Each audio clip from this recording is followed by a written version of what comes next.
I just wanted to pass along this interview with Alan Dershowitz because Jason Goodman did this and it won't be on the mainstream news.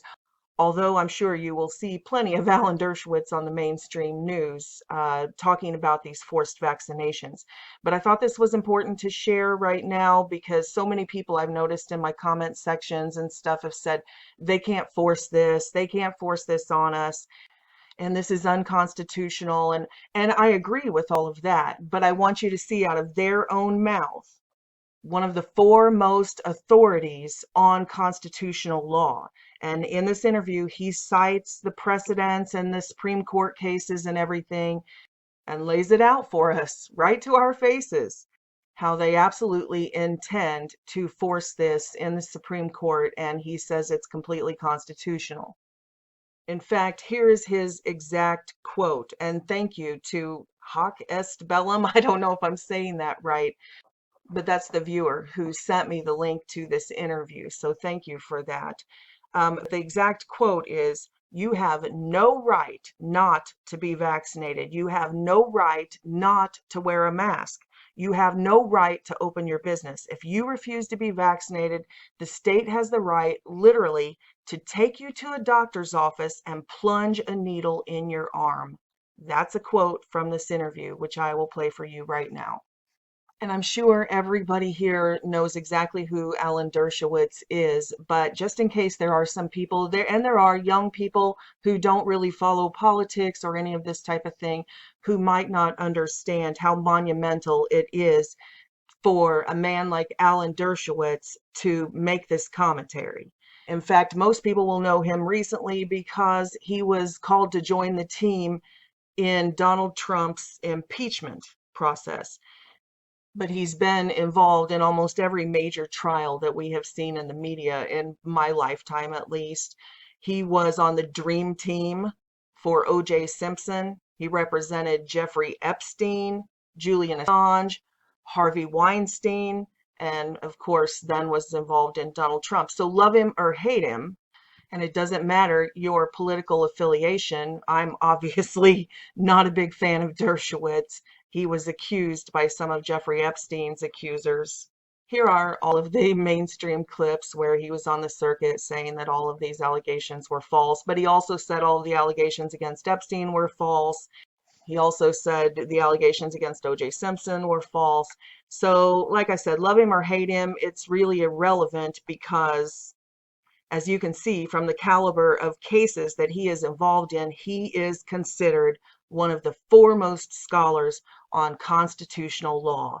And this is what he says. He says that they can take us by force and jam a needle in our arm. They closed the park, they kicked us out, they told me that if I didn't leave, I could take it up with a judge, which I took to mean they would arrest me, throw me in a concrete box, and allow me to speak to a judge about the Constitution on Monday, since this was a Friday. Is Governor Andrew Cuomo allowed to shut down the Constitution because of allegations of a virus that certain medical professionals argue against? Let's be very clear how we break down this issue.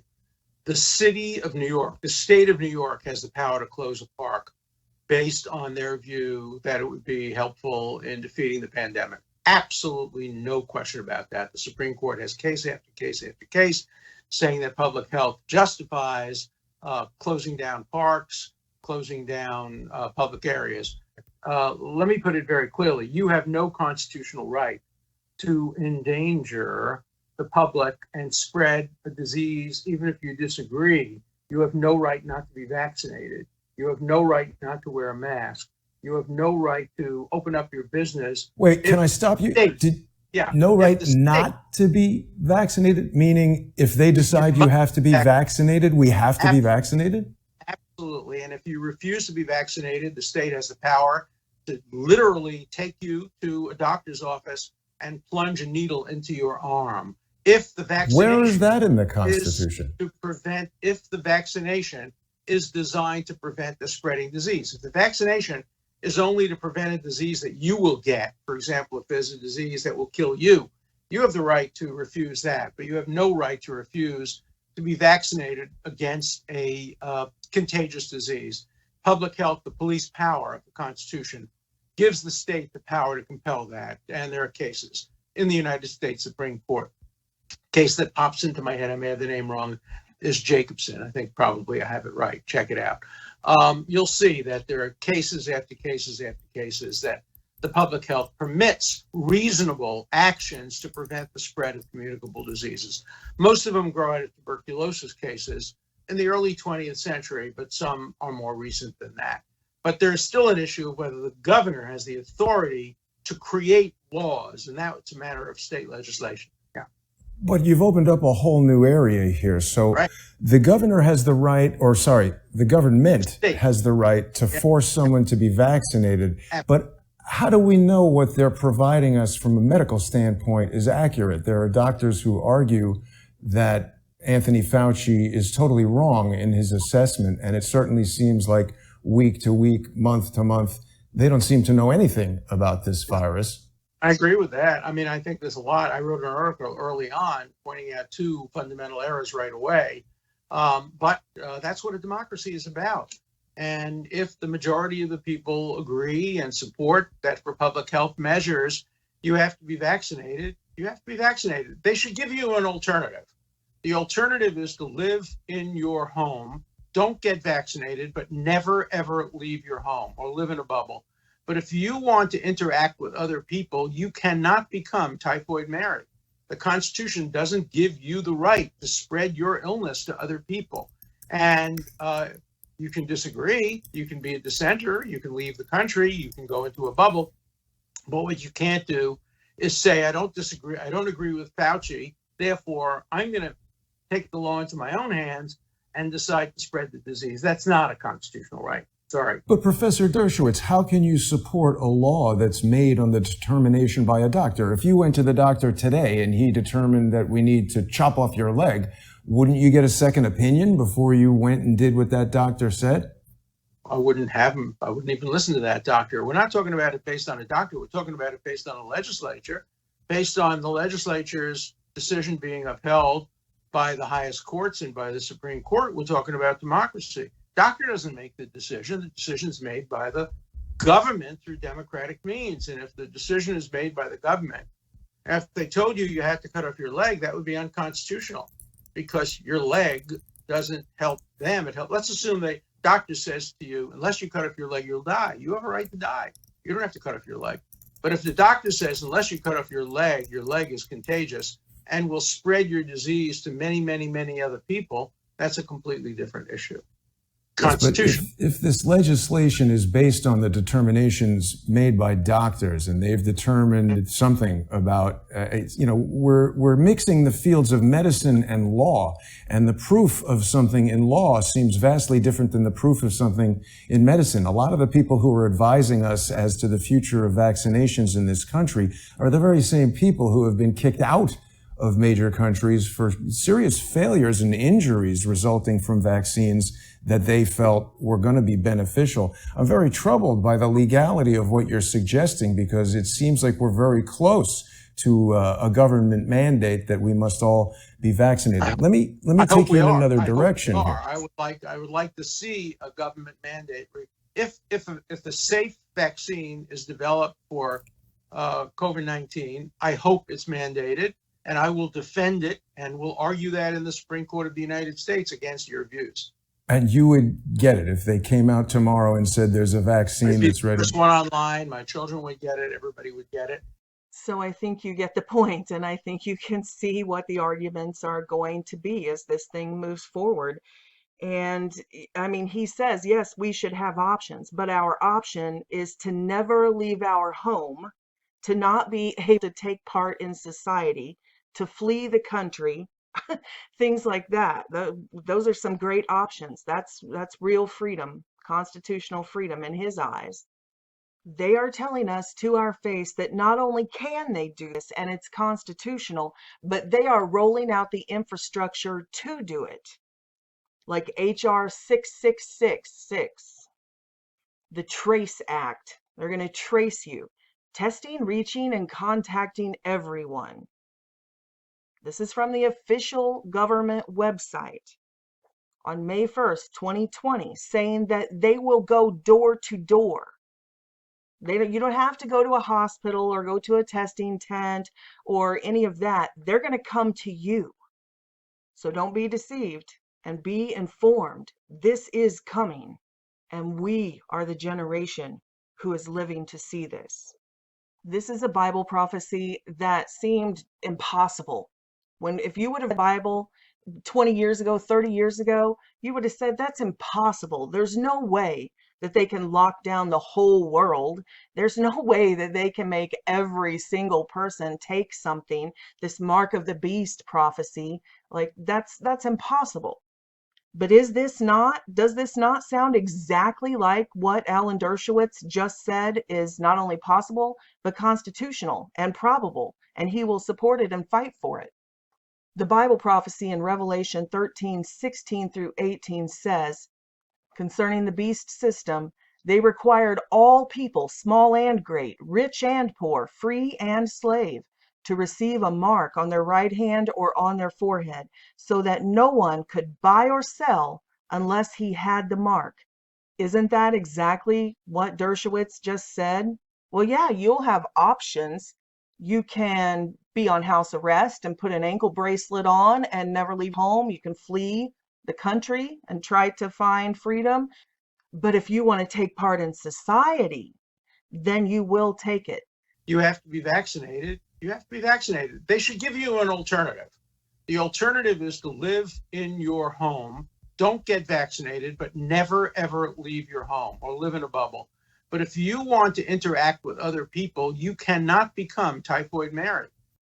Now, first off, the most obvious flaw in this entire argument. Now, I know he's the great all-knowing constitutional expert, and I'm just a lowly peasant, but obviously this entire argument falls apart because people who already have the virus and are contagious, they don't need a vaccine, right? They will create their own antibodies. The only people needing forcibly vaccinated are the healthy. If you're already infected, you don't need a vaccine. Vaccines, by definition, they tell us, are to keep you from getting infected. So how does anything that he just said make any sense? It's not Typhoid Mary, it's not infected people who will be vaccinated. It's the healthy. And if you're a healthy person, how can you be Typhoid Mary?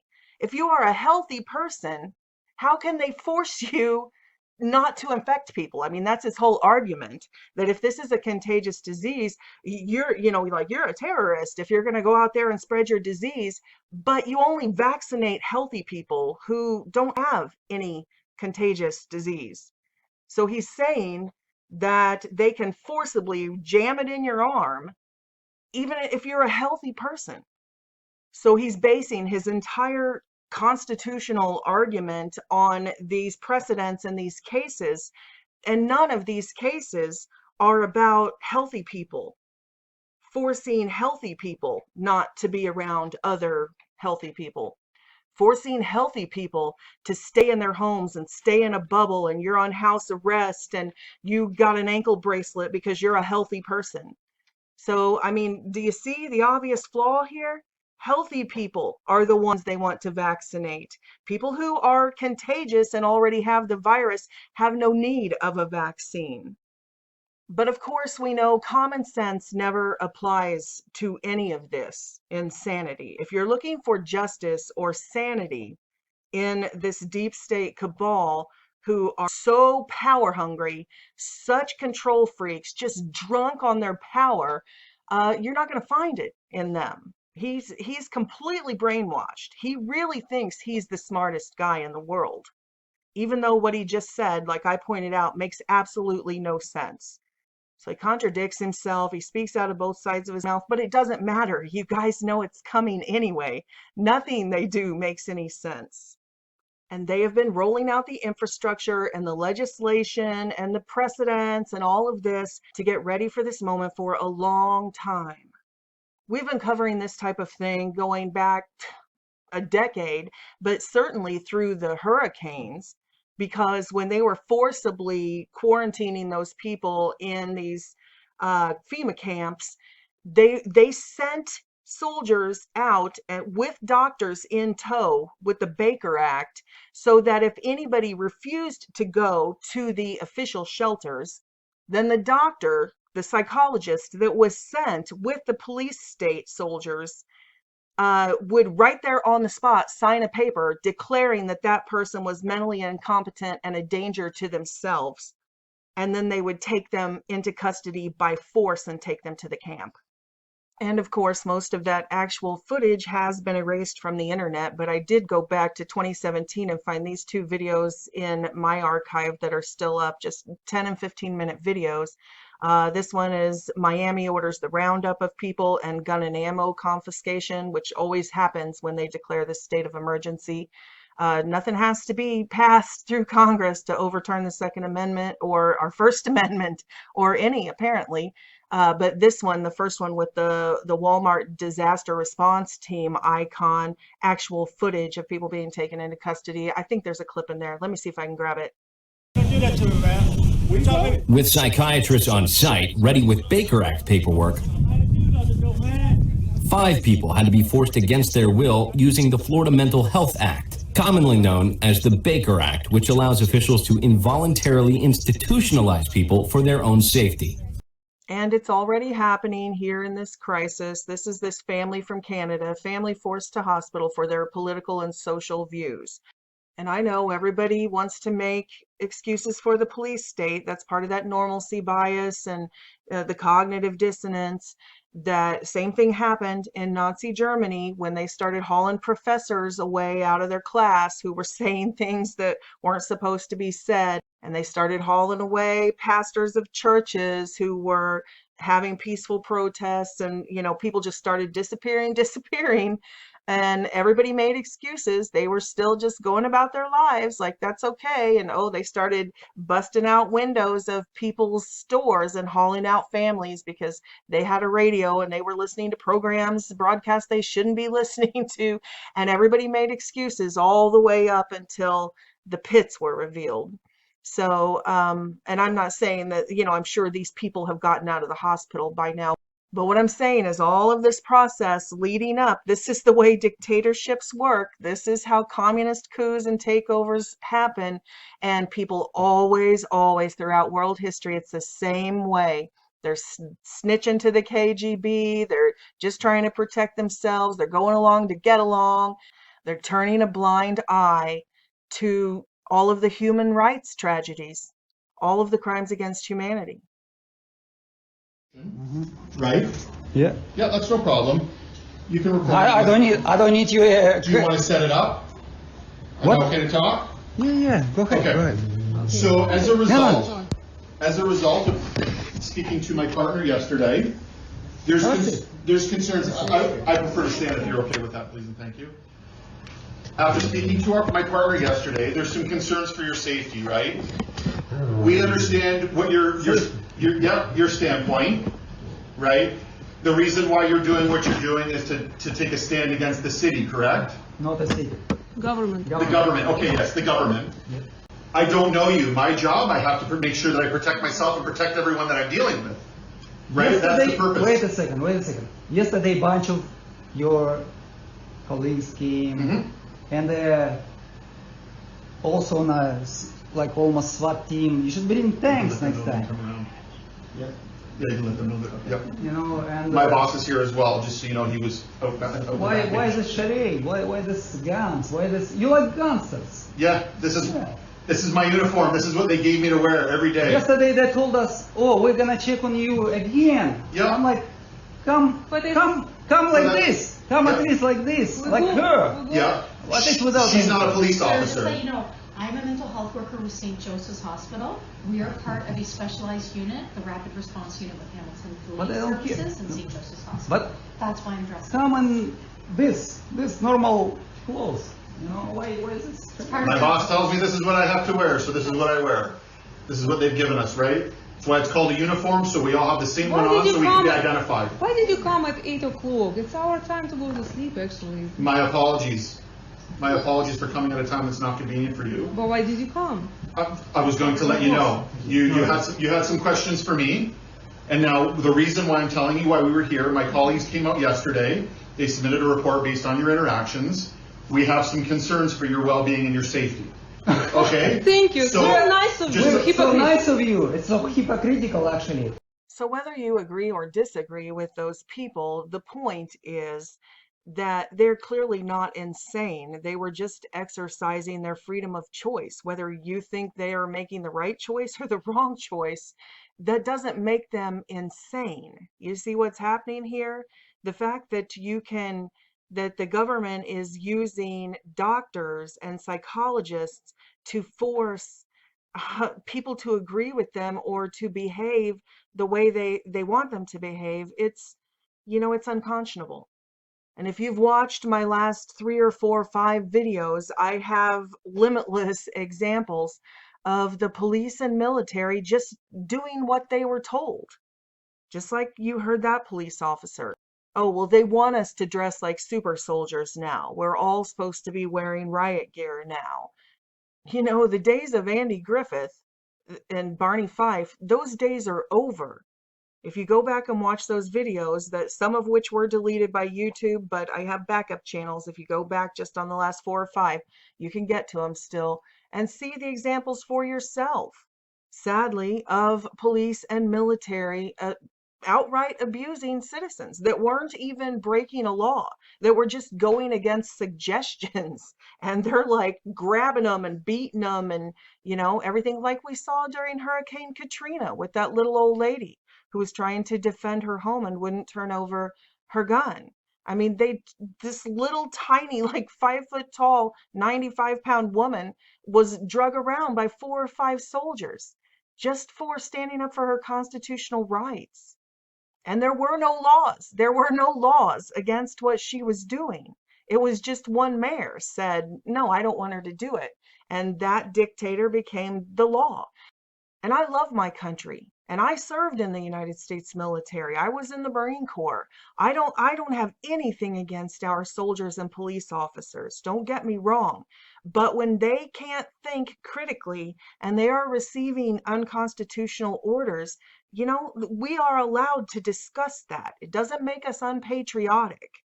So anyway, I'll close out with this. When we're talking about these mandatory vaccinations, and then we see actions from our government, like Trump says he's mobilizing the military to distribute potential coronavirus vaccine. Now, right now, it's still voluntary. So I'm not saying that anything nefarious is going on by using this, because there is a mass hysteria. The mainstream media is keeping people in a state of fear and hysteria.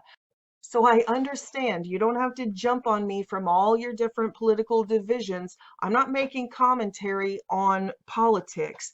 Please don't be so easily triggered that a photograph or an article would make you jump to conclusions about what I'm saying or make you want to attack me. Please just reserve judgment and hear me out, because I'm talking about something so much bigger than politics. Not just bigger than one political party, bigger than one nation. I'm speaking about something that affects the whole world, something of biblical proportion. What I'm saying is the Bible prophecy is real. If they will activate the military to distribute voluntary vaccines, you're pretty naive to think that they won't activate the military to distribute mandatory vaccines. And this is precisely what the Lord showed me in a vision. You can see I posted this 4 years ago, but in the video, if you go back and watch it, you can see that I said I had had the vision years before. And you can see by the date on this video that I'm not making this up after all of this is now happening in real life.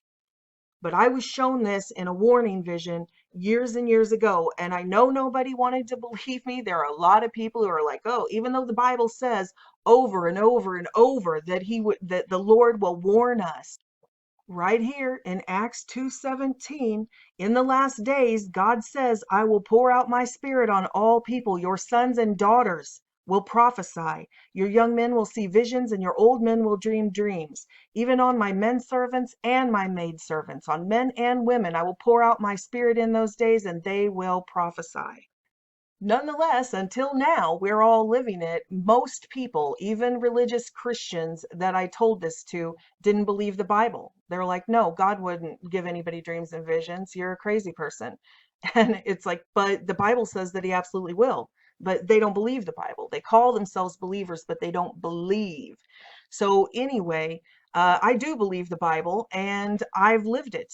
And God gave me this vision of what we're living through right now. And what I saw, I was looking out my window and the military vehicles pulled up block to block to block, sort of Humvee style vehicles and police cars, and they were coming door to door, two officers at a time going door to door. And I didn't, not knowing what I know now, I was like, what is going on? I was like, don't answer the door, though, in the dream. And there were people coming out of their homes, though, and they were like throwing soda cups at the police and they were resisting. And that's why I put end time riots. But when they resisted, they just sent more military. And it ended up, the UN, like peacekeeping forces, ended up coming in, and there were Chinese soldiers, and they were taking the resistors away to these quarantine camps, which I called concentration work camps. And at that point, we were under foreign control. These UN forces weren't Americans. And we didn't answer the door and we hid in the back, but they wouldn't take that. And we started loading up and we were going to leave the area. But by that time, it was too late. They had put roadblocks on the interstate and we were stuck. So you don't have to believe me, but my hands are clean.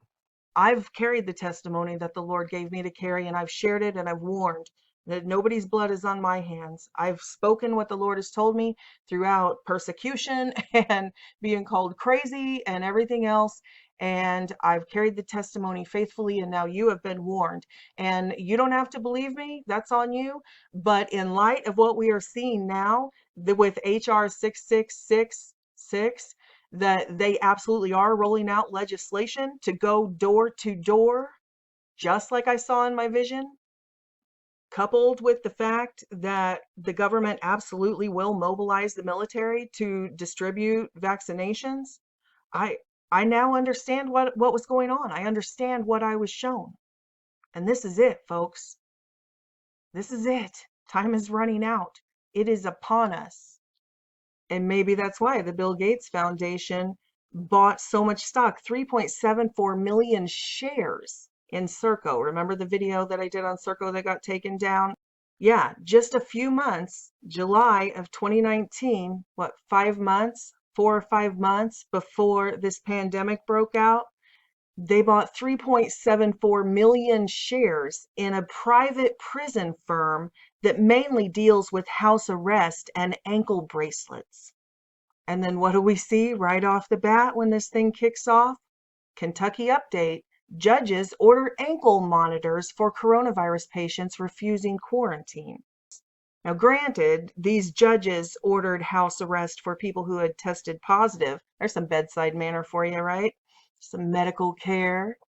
But make no mistake, Alan Dershowitz was just saying that it would be constitutional to put people on house arrest who are healthy just because they refused a vaccine. These new mandatory vaccinations, they're not just the vaccination. Now they have the technology that we know, Rice University's nanotechnology. I've been doing videos about Rice University's nanotechnology for years. And now we find out that they are absolutely working with Bill Gates for this new vaccine, because you can put the vaccine and the vaccine ID all in one. With this subdermal, what they call the quantum dot tattoo. It also holds your vaccination record.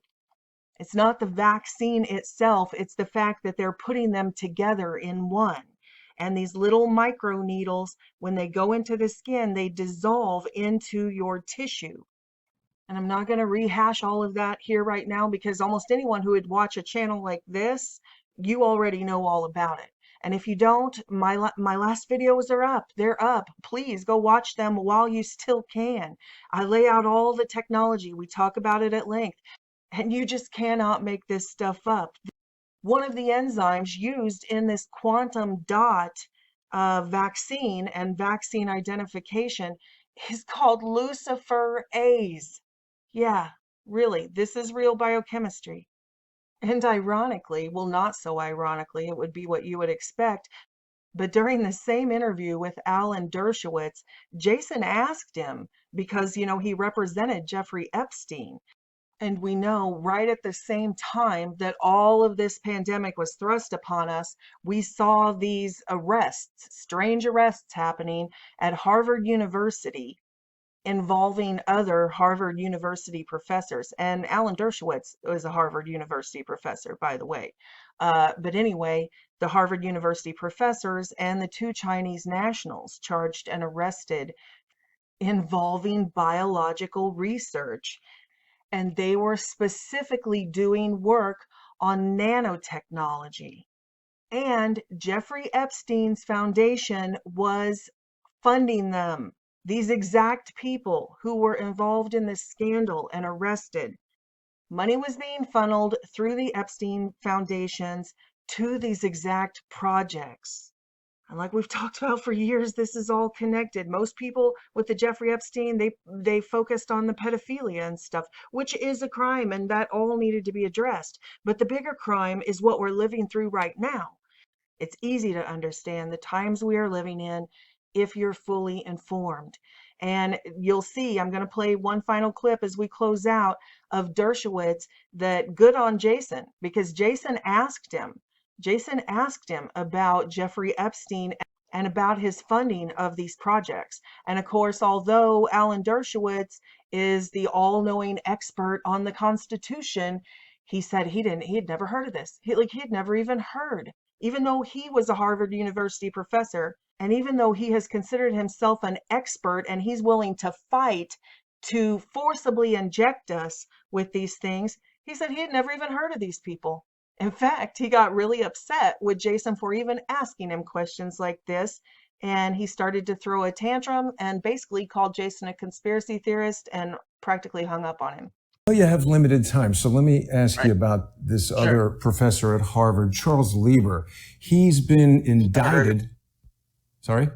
Never heard of him. Oh, Charles Lieber is one of the world's leading experts in nanotechnology. He has Never heard of been him. Sorry. indicted No, along just with because 2 I'm of his Harvard. Chinese students who, well, let me just bring you up to speed. Sure. 2 of his Chinese students who failed to declare on their student visa applications that they were members of the Chinese military.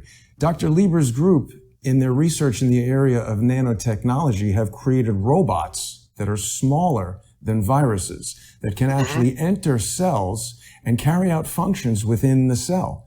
And we have the very realistic possibility, Professor Dershowitz, that there are nanotechnology groups around the world, and actually a high concentration of them at Harvard University, that are creating these nanobots that could behave exactly like a virus and could even mimic some of the symptoms and impact that we're seeing from COVID-19. So I'm very concerned when the law can get behind this and force us to take a vaccine for something that's so misunderstood from a medical standpoint.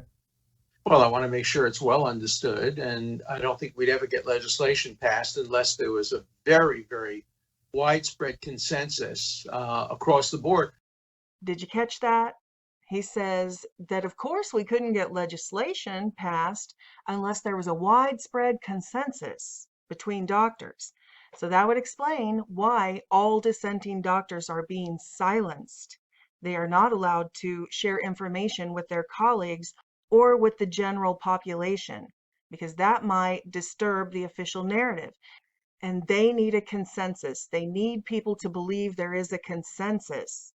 They can't have us knowing that these doctors really don't know what's going on, or they do, and they're covering it up because tons of other doctors are finding anomalies that don't match the official narrative. In fact, before they made their public statement that Google and YouTube would be removing anybody who disagrees with the World Health Organization recommendations, the polls showed that early on in this pandemic, only 14% of the population questioned the official narrative. And then just 2 or 3 weeks ago, the polls showed that 50% of the population was questioning the official narrative and questioning the official response. So yes, for them to carry across this image that they have a consensus among doctors, that's why they're deleting all of these doctors. Let's stay focused on this research for a second. Right. So in this visit to Harvard, we've got Jeffrey Epstein wearing this sweatshirt. It seems like this is the same room, the same sweatshirt, the same day. We've got Marvin Minsky here, who is a world-renowned, he's deceased now, but he was a world-renowned expert in artificial intelligence and robotic haptics. And Epstein, yeah. Yeah. So it seems like Jeffrey Epstein was very involved in some of these leading scientists at Harvard, and he has been accused by many of using sexual blackmail against people. So when I hear about... I've never heard of that. I've never heard that claim made. And I mean, we're hearing about nanotechnology developed by Harvard scientists that could enter a cell, behave like a virus. We've got Bill Gates pushing this plan for a virus. We've got him funding Anthony Fauci, the CDC, the NIH, the WIS. Sounds like a theory involving a dead man who probably... Well, it sounds more like a conspiracy, because here we've got two people. How did Jeffrey Epstein get this $500 million fortune? Charles Ortel tells us there's no records of him conducting any trades at all. He never graduated from college, as far as we know, but yet he was a professor. I think we're really getting into conspiracy land. Do you have any other questions to me about something that I know something about? I think that might be all the questions I have for right now. I thought these were things that you would know about.